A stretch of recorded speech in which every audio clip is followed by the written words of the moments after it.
How's it going, everybody? Dylan Johnson here, coming at you with another workout of the day. Today we're going to be hitting chest and shoulders. Now I know that I recently, only a couple days ago, did this, or at least a chest workout. However, between the last workout I uploaded and today, we took a 2-week break. My wife and I went on vacation for a couple weeks where we didn't have access to a gym or anything like that, so I wasn't able to work out. So first day back in 2 weeks, long story short, just wanted to start off right, hit some chest and shoulders, one of my favorite muscle groups to work. First exercise, we did incline barbell bench press, and really just kind of keeping the weight light, focusing on warming back up, getting back into the movements, getting back into the gym after a 2-week break, so nothing too crazy. Around 8 to 10 reps, 4 sets, moderate weight, nice and controlled. After that, jump straight into one of my favorite movements for chest. This is a cross between an incline barbell bench or incline dumbbell bench press, very low incline, so first notch on the bench, and a fly. So as you can see at the bottom of the movement, got my hand position and my arm position pretty much the same as you would with your typical incline dumbbell bench press. But as I'm coming up to the top, you can really see here, I'm rotating my hands together, twisting my pinkies towards each other at the peak of the movement.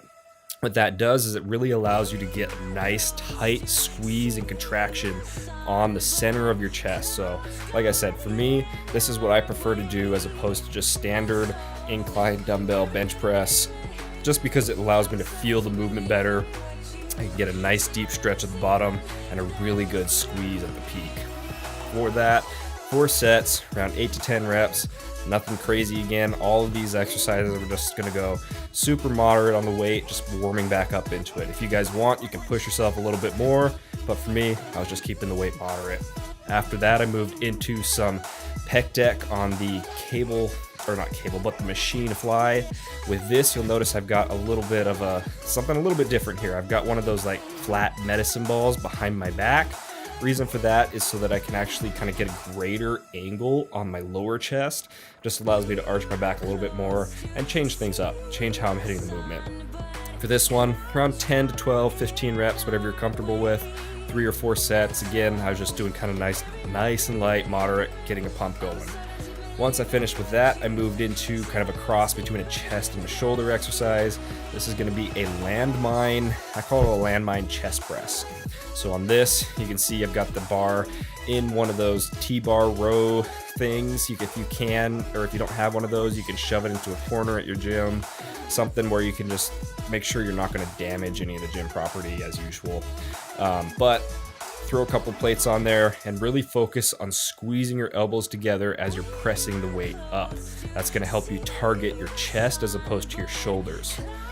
4 sets, 8 to 10 reps, not going super heavy. After that, we're going to move into our shoulder exercises, and I started off with a kind of giant set, so I'm doing 4 different exercises here. First is a braced, so I'm sitting on a bench, got my back against the bench, and I'm doing lateral raises. 10 reps there, go immediately into lean forward a little bit and immediately into kind of a cross between a front raise and a lateral raise. So you can see my hands are coming out in front of my body, in front of my torso a little bit, but they're not fully into like a front raise. That way I can still target the lateral head of my delt, but I'm still engaging my front delt a little bit. Once I finish with that, I'm coming straight into a bent over rear delt fly. So we're hitting all 3 heads of the delt, just kind of warming them up, pumping them, getting a nice pump going, getting a nice full muscle bellies, filling them up, getting everything going. So 10 reps on each of these 3 exercises.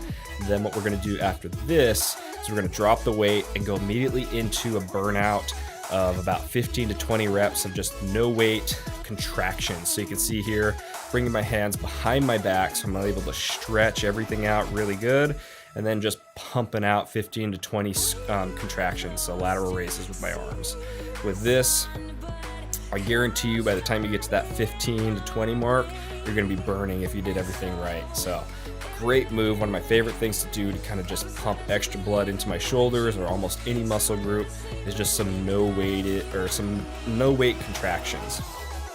Now, last exercise, I don't know that this has a name. It's kind of like a chest fly, but it targets your shoulders. So you can see I've got dumbbells in both my hands. Big key to this, keep your upper arm parallel to the floor like you can see here, and try and keep your forearm vertical as much as possible. Don't let it tip out or in, and don't let it rock forward and back. And you're just gonna bring your elbows together and bring them back out to your side. I guarantee you by the time you hit those last couple reps, you're gonna start shaking like crazy, as you can see there. Gonna do around 8 to 10 reps, just try and finish off the shoulders, finish them off, and then that's gonna be it. So about 3 sets of that, whatever you're comfortable doing, and that's gonna be the workout. As always, I hope you guys have enjoyed the video, hope you guys have taken something away, hope you guys have learned something.